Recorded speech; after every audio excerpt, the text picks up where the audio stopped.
പ്രിയപ്പെട്ട കുട്ടികളെ, good morning. കഴിഞ്ഞ ദിവസം നമ്മൾ പറഞ്ഞിരുന്നത് എയർബോൺ ബാക്ടീരിയൽ ഡിസീസ് ആയിരുന്നു. വളരെ കുറഞ്ഞ ഒരു ചെറിയ വാക്കിൽ ഞാൻ കാര്യങ്ങൾ പറഞ്ഞിട്ടുണ്ടായിരുന്നു. നമ്മൾ അറ്റ്മോസ്ഫിയർ എത്രത്തോളം പൊല്യൂട്ടഡ് ആണ്, ആ പൊല്യൂട്ടഡ് ആയിരിക്കുന്ന അറ്റ്മോസ്ഫിയറിൽ ഏതൊക്കെ അസുഖങ്ങളുള്ള അസുഖങ്ങൾ പരത്തുന്ന മൈക്രോ ഓർഗാൻസ് ഉണ്ടാവുന്നൊക്കെ ഞാൻ പറഞ്ഞിരുന്നു. So today we are going to discuss about what are the important disease which are produced by such microorganism. See, you can see, ഇത് ഓൾറെഡി ഞാൻ പറഞ്ഞിരുന്നു, ഡിഫ്തീരിയ എങ്ങനെ വരിക എന്നുള്ളത് പറഞ്ഞിരുന്നു, ട്യൂബർകുലോസിസ് പറഞ്ഞിരുന്നു. So now another important one is called meningitis. നമ്മൾ പണ്ടേ പറഞ്ഞ കാര്യങ്ങളാണ്, പണ്ടേ സ്കൂൾ ലെവലിൽ നമ്മൾ പഠിക്കുന്ന സാധനമാണ് meningitis. It is an important micro disease which is caused by certain microorganism caused by Neisseria meningitis. Inflammations or infection of meninges. The meninges, you know the space of meninges. Meningesil inflammation vira ennalladana idinte pradhanapetta oru symptom. Then what are the important specific symptoms? Headache, neck stiffness, fever, confusions, photophobia, then phonophobia. ഇതെല്ലാം ഇതുമായി ബന്ധപ്പെട്ട് നമ്മൾ അനുഭവിക്കുന്ന ഇത് അസുഖമുള്ള ചിലപ്പോൾ നമ്മളിൽ തന്നെ പലരും ഉണ്ടാവും. So if you have this type of the particular symptoms, you can see that it is a meningitis. നമുക്ക് ഭാഗ്യം കൊണ്ട് ഇല്ല എന്ന് പ്രാർത്ഥിക്കാം, അല്ലെങ്കിൽ അതില്ല വരാതിരിക്കാൻ വേണ്ടി നമുക്ക് പ്രാർത്ഥിക്കാം. Anyway, so this is an important disease which is caused by an important microorganism called Neisseria meningitis. Then next one, this is very very serious thing അല്ലേ. നമ്മുടെ നാട്ടിൽ തന്നെ പല ആളുകളെയും നമ്മൾ കാണും. നമ്മൾക്ക് പലപ്പോഴും നമ്മുടെ സൗന്ദര്യത്തിന് പോരായ്മയുണ്ട് എന്ന് ചിന്തിക്കുന്ന ആളുകൾ ആലോചിക്കേണ്ടത്, ഇങ്ങനെയുള്ള ഒരുപാട് ചെറിയ കുട്ടികൾ ഇങ്ങനെ ആയിപ്പോയിട്ടുണ്ട് പല പല കാരണങ്ങൾ കൊണ്ടും. ഒന്നുകിൽ അവരുടെ വിധി കൊണ്ടായിരിക്കാം, അതല്ലെങ്കിൽ അതുമായി ബന്ധപ്പെട്ട ഡെഫിഷ്യൻസി കൊണ്ടായിരിക്കാം. എനിവേ, ഇങ്ങനെയുള്ള ആളുകൾ നമുക്ക് പലപ്പോഴും കാണാം, നമ്മുടെ നാട്ടിൽ തന്നെ കാണാം. മനസ്സിലാക്കേണ്ടത്, it is an important disease called smallpox. നിങ്ങൾക്കറിയാം, ചിക്കൻ പോക്സ് നമുക്കൊക്കെ വന്നിട്ടുണ്ടാവും.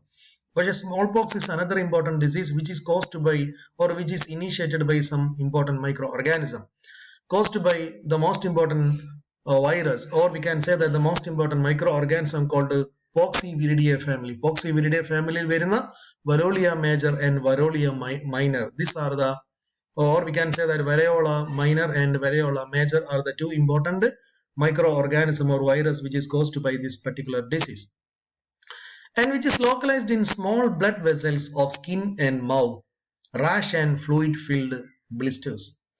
Localized in small blood vessels of skin and mouth, rash and fluid filled blisters. The next one is called measles. Measles is contagious disease characterized by fever, cough, conjunctivitis, eruption of buccal cavity or labial mucosa, cutaneous rash, etc. are the most important disease. Caused by paramyxovirus, spread largely from droplets by nose, throat, mouth of persons, etc. are the most important disease caused by this type of microorganism.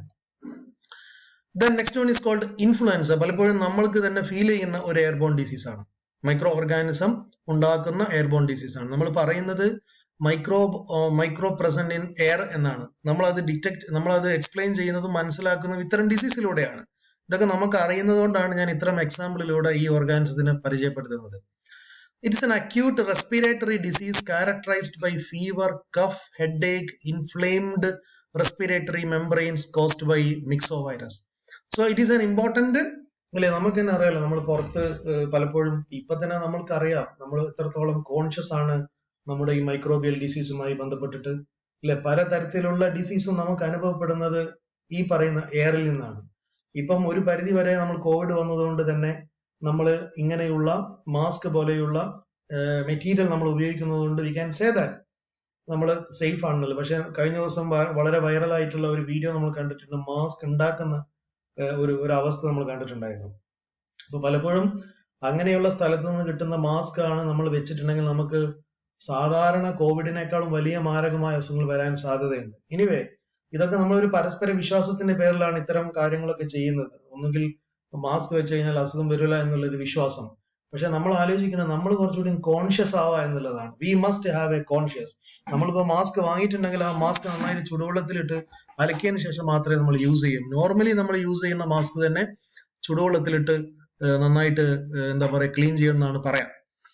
Anyway, ഞാൻ പറഞ്ഞുകൊണ്ടുവരുന്ന ഇത്തരം ഡിസീസുകളൊക്കെ നമുക്ക് അറ്റ്മോസ്ഫിയറിൽ നിന്നാണ് കിട്ടുന്നത്. അറ്റ്മോസ്ഫിയറിൽ നിന്ന് കിട്ടുന്നതിൽ ഏറ്റവും പ്രധാനപ്പെട്ട micro ഓർഗാനിസത്തിന്റെ അല്ലെങ്കിൽ ഒരു വൈറസിന്റെ ഇൻഫ്ലുവൻസോടുകൂടിയുള്ള ഒരു ഡിസീസാണ് influenza.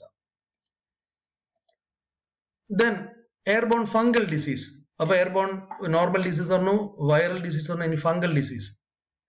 C, this is the most important airborne fungal disease called systemic mycosis എന്ന് പറയാം. Mycose means fungus. Systemic mycosis, fungal infection caused by inhalation of fungal spore. അല്ലെ, നമ്മുടെ നാവിലൊക്കെ പലപ്പോഴും ഉണ്ടാവുന്ന ഒരു അസുഖം കൂടിയാണ്. നാവാണ് ഇതിലെ പ്രധാനപ്പെട്ട സിംറ്റം കാണിക്കുന്ന ഒരു സ്ഥലം.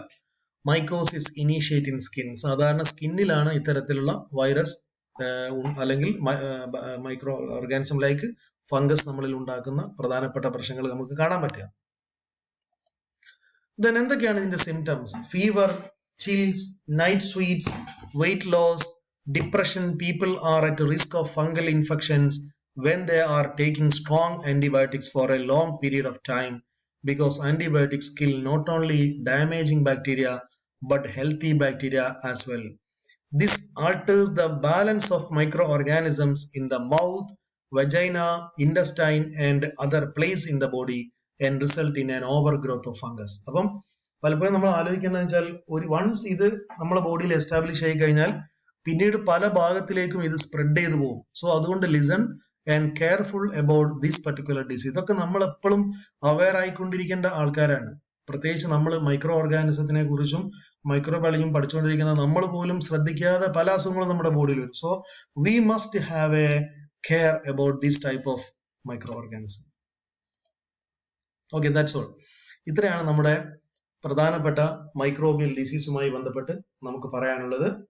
അപ്പോൾ നമ്മളിപ്പോൾ ഇതുവരെ പറഞ്ഞത് വാട്ടർ ബോൺ ഡിസീസ് പറഞ്ഞു, എയർബോൺ ഡിസീസ് പലതും പറഞ്ഞു. എയർബോൺ ഡിസീസിൽ ഒരുപാട് ഐറ്റംസ് നമ്മൾ പറഞ്ഞിട്ടുണ്ട്. ഇനി നമുക്ക് പറയാനുള്ളത് പ്രധാനമായിട്ടും നൈട്രജൻ ഫെർട്ടിലൈസറുമായി ബന്ധപ്പെട്ട്, നൈട്രജൻ ഫിക്സേഴ്സുമായി ബന്ധപ്പെട്ട്, ബയോളജിക്കൽ നൈട്രജൻ ഫിക്സേഷനുമായി ബന്ധപ്പെട്ടുള്ള വലിയൊരു ടോപ്പിക്കാണ്.